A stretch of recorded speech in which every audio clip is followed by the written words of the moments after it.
and title Sex Differences in Mask Wearing and Physical Distancing in Children of Coconino County, Arizona.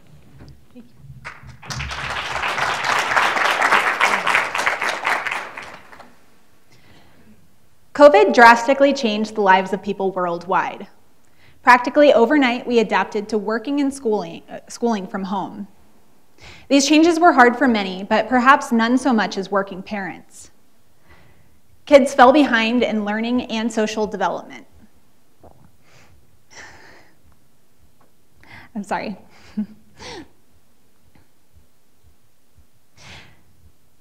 In a time when politics divided up many, parents agreed on one thing: schools needed to be reopened. The problem is, schools are a hotspot for the community transmission of disease. You take hundreds or thousands of kids crammed together in a school, and kids are not exactly known for their hygiene. It is a recipe for the spread of COVID. So how do we keep schools open and our community safe during a pandemic? We practice mitigation. Hand washing, social distancing, and mask wearing. All of these are examples of ways that we can keep our schools open during a pandemic. To create effective policies, we first need to know the patterns. We need to know who is following the policy and where. In my project, we did a naturalistic observation study in a convenient sample of 4 schools in Flagstaff. We wanted to know if there was a difference between the sexes in mask wearing and physical distancing. Based on sociological research, I thought that girls would be more likely to follow the policies and boys would be our non-compliers. I was wrong. We went into schools and observed kindergarten through 6th graders during class, lunch, PE, and recess. And we tallied physical distancing and mask wearing. We did that between girls and boys.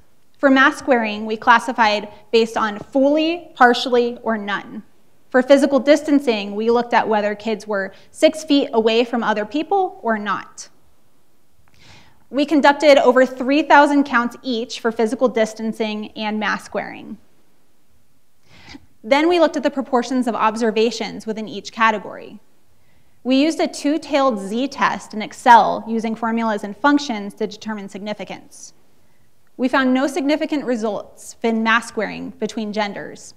However, we did find that boys physically distanced more than girls in PE and recess. PE and recess have in common that kids have more freedom about where they go. So anytime that kids got a choice, the girls all gathered together. Now, this may seem intuitive that girls gather together in groups. However, knowing this kind of data can help inform policies. Knowledge is power, and knowing these kinds of patterns can help us create effective policies that have schools open and communities safe during a pandemic. Thank you.